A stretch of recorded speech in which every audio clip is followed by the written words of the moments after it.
વાર્તાઓ જે નિર્દોષ મનોરંજનની સાથે સાથે સંસ્કાર ચિંતનનું પણ કામ કરતી, પણ અફસોસ અત્યારે આવી વાર્તાઓ આપણે ભૂલતા જઈએ છીએ. એમ છતાં પણ એક વર્ગ એવો છે કે જેને આવી જૂની વાર્તાઓ સાંભળવી ગમે છે.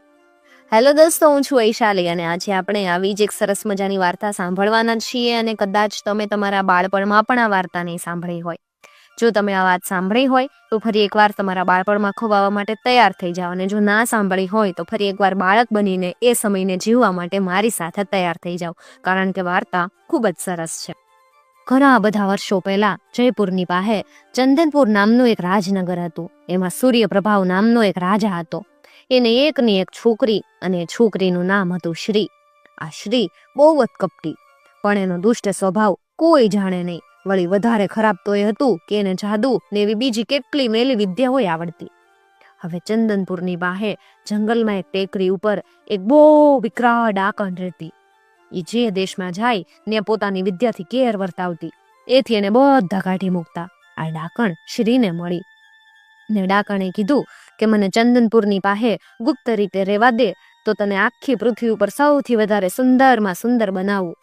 આ લાલચથી શ્રી ભોળવાઈ ગઈ અને એણે ડાકણની વાત કબૂલ કરી. એથી એનામાં સ્વર્ગીય સૌંદર્ય આવ્યું. આ બનાવ પછી એ ઘણું ખરું રાત્રે છાની છુપી રીતે ડાકણ પાસે જતી અને બધી વિદ્યાઓ શીખતી. હવે સૂર્યપ્રભાવને એકેય છોકરો નહોતો, એટલે એણે નક્કી કર્યું કે શ્રીને જે રાજપુત્ર હારે પરણાવશું એને જ રાજવારસ કરશું. આ વિચાર એણે શ્રીને જણાવ્યો અને કીધું કે લગ્ન માટે તૈયાર રહેજે. આ સાંભળી શ્રીને બહુ ગભરામણ થઈ કે જો હું પરણું પછી ડાકણ પાસે જવાય નહીં અને પછી મારું રૂપ જતું રહે. એ જ દિવસે રાત્રે પોતાના ઓરડાની બારી આગળ ઊભી રહી. શ્રી કંઈક મંત્ર બોલી એટલે સોનેરી રંગનું પંખી બારીની પાળ ઉપર આવીને બેઠું. શ્રીએ એને થોડા મંત્રેલા દાણા ખવડાવ્યા અને જોત જોતામાં એ ચકલી જેવું પક્ષી શામરૂખ જેવડું મોટું થઈ ગયું અને એના ઉપર બેસીને શ્રી ડાકણના ઘરે ઉડી ગઈ. ત્યાં જઈને એણે પોતાના લગ્નની વાત ડાકણને કીધી ને સલાહ માંગી. ડાકણે કીધું કે ગભરાતી નહીં, જે તને પરણવા આવે એને રત્ન બનાવી દેજે. એટલે પછી હું શ્રીને કાંઈ એવો જાદુ નહોતો આવડતો, એટલે એણે કીધું પણ રત્ન હું કેવી રીતે બનાવું? ડાકણે એને એક સોનાની કંઠી આપી અને કીધું કે જે કોઈ રાજકુમાર આવે એને કહેજે કે 2 હાથથી તારી કંઠી પકડે. જેવા તેવા બંને હાથ અડકે એટલે તરત જ રાજકુમાર રત્ન થઈને લટકશે. પછી જ્યારે કોઈ એ સોનાની કંઠી તોડી નાખશે ત્યારે પાછો માણસ બનશે. એણે શ્રીને બીજી કેટલીક શિખામણ આપી અને પછી શ્રી ઘરે પાછી આવી. એ બારી પાસે આવીને કંઈક મંત્ર બોલી. તે પક્ષીને પાણી પાયું એટલે પાછું એ પક્ષી નાનું સોનેરી રંગનું પંખી બની ગયું અને ઉડી ગયું. બીજે દિવસે રાજકુમારીએ પોતાના પિતાને કહેવરાયું કે જલ્દી માણસો મોકલીને મારા લગ્નની તૈયારી કરો. આ સાંભળીને સૂર્યપ્રભાવ બહુ ખુશ થઈ ગયો. શ્રીને પરણવા માટે તો ઘણા રાજપુત્રો તૈયાર હતા. એ પણ આ વાત સાંભળી અને એકદમ દોડી આવ્યા. સૌથી પહેલો પ્રેમનિધિ નામનો રાજકુમાર આવ્યો. તેની સાથે શ્રીનું લગ્ન નક્કી થયું. લગ્નના 2 દિવસ પહેલા એક વખત એ બંને જણા સાથે ફરતા હતા. એટલામાં રાજકુમારીએ કીધું કે જુઓ મેં કેવી સરસ કંઠી પહેરી. એટલે પ્રેમનિધિએ કીધું સારી તો છે પણ બહુ સાદી છે, હીરા માણેકની કેમ નથી પહેરી? શ્રી કે સાદી દેખાય પણ એવી તો મજબૂત છે કે તમે 2 હાથે તાણો ને તોય ન તૂટે. એટલે રાજકુમાર કે જો તો ખરા એવી કેવી મજબૂત? એમ કઈ 2 હાથે પકડી તોડવા ગયો. જેવા એના 2 હાથ કંઠીને અડ્યા એકદમ એ ધુમાડો દેખાયો અને પ્રેમનિધિ અલોપ થઈ ગયો. સોનાની કંઠી નીચે ચળકતો હીરો લટક્યો. હવે લગ્નનો દિવસ આવ્યો. બધી ધામધૂમ હાલતી થઈ પણ રાજપુત્ર દેખાય નહીં. ધીમે ધીમે બધા શોધવા માંડ્યા પણ પ્રેમનિધિનો ક્યાંય પત્તો નહીં. રાજા એવા સાંભળી બહુ દુઃખી થઈ ગયો. શ્રીના ઓરડામાં ગયો અને બધી હકીકત કીધી. સાંભળી અને શ્રી તો બહુ રડી, શોકના લુગડા પહેરી લીધા.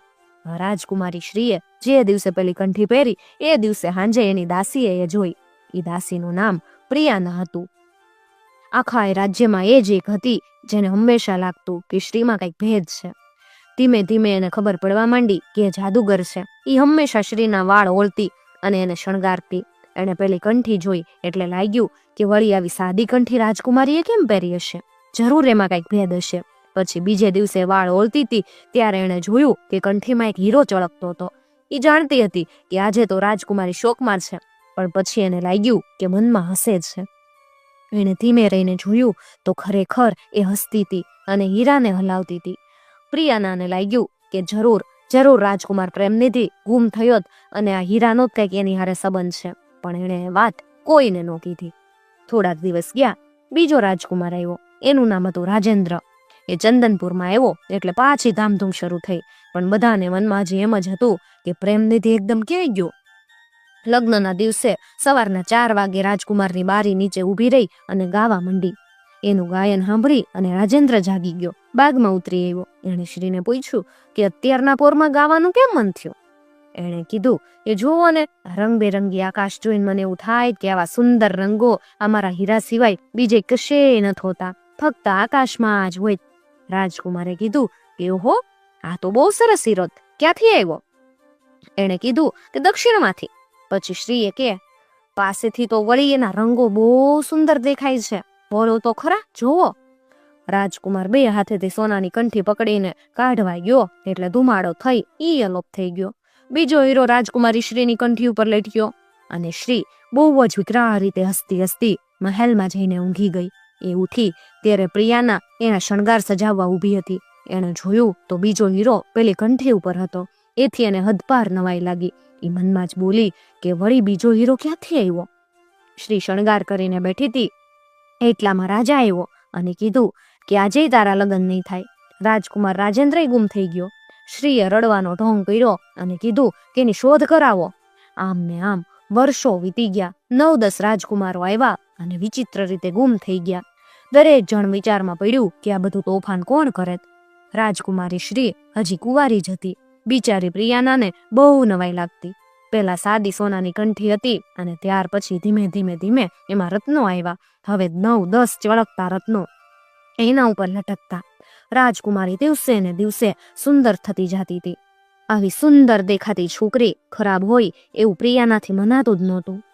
કાશ્મીરના રાજાનો પુત્ર જીતેન્દ્ર શ્રીને પરણવા માટે બહુ આતુર અને ચંદનપુર જવાની તૈયારી કરતો હતો. પણ એનો એક ખાસ મિત્ર હતો. તે તેને ના કહેતો હતો કે જે કોઈ રાજકુમારીને પરણવા જાય એ ગુમ થઈ જાય, માટે તું ન જા. આ મિત્રનું નામ નરેન્દ્ર હતું. પણ એની વાત જીતેન્દ્ર માને નહીં. આખરે એણે ચંદનપુર જવાનું નક્કી કર્યું અને એની સંભાળ રાખવા માટે નરેન્દ્ર સાથે ગયો. આખરે જીતેન્દ્ર અને નરેન્દ્ર ચંદનપુરમાં આવ્યા અને સૂર્યપ્રભાવને મળ્યા. રાજકુમારીને એમના આગમનની ખબર પડી એટલે એણે પોતાની દાસીને કીધું કે રાજકુમારને અહીંયા બોલાવી લાવો, હું સારા લુગડા પહેરવાની નથી. એટલે દાસીઓ જીતેન્દ્રને શ્રીના બાગમાં લઈ આવી. ત્યાં એક ફુવારા પાસે બેસી પોતાની માછલીઓને મમરા ખવડાવતી હતી. જીતેન્દ્ર ત્યાં આવ્યો એટલે શ્રીએ કીધું કે તમે મને પરણવા આવ્યા છો, તમને 10 કુમારોની વાત ખબર નથી? તમે બધા અહીંયા આવો છો ને પછી ગુમ થઈ જાઓ છો, ઈ મને નથી ગમતું. પણ જો તમે એ માટે તૈયાર હો તો મને કઈ વાંધો નથી. જીતેન્દ્રએ તો હા પાડી. એટલામાં શ્રીએ નરેન્દ્રને જોયો અને રાજકુમારને કીધું આને મોકલી દો. જીતેન્દ્રએ નરેન્દ્રને મોકલી દીધું. હવે નરેન્દ્ર બાગમાં ફરતો હતો. એટલામાં એક સફરજનના ઝાડ હેઠળ એણે છોકરીને જોઈ. એ નાનકડી અને સુંદર દેખાતી હતી. એણે નરેન્દ્રને પૂછ્યું કે તમે કોણ છો? નરેન્દ્રએ કીધું કે હું કાશ્મીરના રાજકુમાર જીતેન્દ્રનો મિત્ર છું. એટલે છોકરી કે તમે તમારા રાજકુમારને ફરી કદી નહીં જોવો. નરેન્દ્રને બહુ નવાઈ લાગી. એણે છોકરીને પૂછ્યું કે આવું ભવિષ્ય ભાખનારી તું કોણ છે? તે કેમ જાણ્યું કે જીતેન્દ્ર મહારાજને હું ફરીવાર નહીં જોઈ શકું? એ મેં ક્યાં જતા રહેશે કે તો? પેલી છોકરીએ કીધું કે રાજકુમાર શ્રીની હું દાસી છું. મારું નામ પ્રિયાના. ને જેમ બધા રાજકુમારો મારા શેઠાણીએ ગુમ કરી દીધા એમ આને પણ કરશે. ત્યાર પછી એણે પોતાના મનમાં જે સંશય હતો એ જણાવ્યો અને કંઠીની બધી વાત કરી. એણે કીધું કે હવે મારી ખાતરી થતી જાય કે રાજકુમારી ડાકણ છે. નરેન્દ્રે કીધું કે કંઠી મને બતાવશે? પ્રિયાના કે એ તો મારા શેઠાણી રાત દિવસ પહેરેલી જ રાખે, પણ તમે છાનામાના રાત્રે આવો તો આપણે જોઈશું. ત્યાર પછી એમણે બહુ વાતો કરી અને નક્કી કર્યું કે આપણે પરણશું. રાત પડી. ઝીણો દીવો લઈને નરેન્દ્ર પ્રિયાનાની સાથે શ્રીના હુવાના ઓરડામાં ગયો. સંભાળીને શ્રીની ડોકમાં પેલી કંઠી જોઈ તો એના પર 11 રત્ન હતા. પ્રિયાનાએ કીધું કે આજે સવારે મેં 10 ગણ્યા હતા અને 11મું ક્યાંથી આવ્યું? બંનેને લાગ્યું કે જીતેન્દ્ર કુમાર પણ સપડાઈ ગયા હતા. પછી પ્રિયાના દરેક રત્નને પકડીને ગણવા લાગી. નરેન્દ્રે જોયું તો એકદમ એ ગુમ થઈ ગઈ. એણે બહુ બૂમો પાડી પછી પોતાના ઓરડામાં જતો રહ્યો. બીજે દિવસે શ્રીએ ઉઠીને પ્રિયાનાને બૂમ પાડી પણ એ કાંઈ દેખાય નહીં. એટલે પોતાની મેળે શણગાર સજવા માંડી. એટલામાં એને લાગ્યું કે કંઠી કંઈક વધારે મોટી દેખાય. એટલે એણે રત્નો ગણી જોયા. 12મું રત્ન લાલ રંગનું હતું. શ્રીને બહુ નવાઈ લાગી કે આ ક્યાંથી આવ્યું. પછી એમ ધાર્યું કે જે હશે એને ઠીક શિક્ષા થઈ. કદાચ કોઈ દાસી ચોરવા આવી હશે. પછી એણે શોકના લુગડા પહેર્યા. એ વખતે ખૂબ વરસાદ પડતો હતો ને ગડગડાટ થતા હતા, એટલે 7મે માળે જઈ અને તોફાન જોવા બેઠી. એટલામાં ખબર પડી કે એક રાજકુમાર મળવા આવ્યો છે. પોતાનું નામ નથી કહેતો. રાજકુમારીએ કહેવરાયું કે એને મારી પાસે મોકલો. થોડીક વારમાં તો આ રાજકુમાર રાજકુમારી શ્રીના ઓરડામાં આવ્યો. આ જે રાજકુમાર હતો એ જીતેન્દ્રકુમારનો મિત્ર નરેન્દ્રકુમાર હતો, જે રાજકુમાર બનીને આવેલો. શ્રીએ એને પૂછ્યું કે આવા તોફાનમાં શા માટે આવ્યા છો?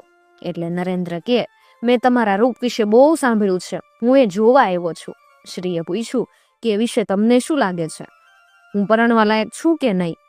નરેન્દ્ર કે, હું પરણવા આવ્યો છું એટલે પરણીશ તો ખરો, પણ મેં એક રાજકુમારીને જોઈ છે જે તમારા કરતા ખૂબ જ સુંદર છે.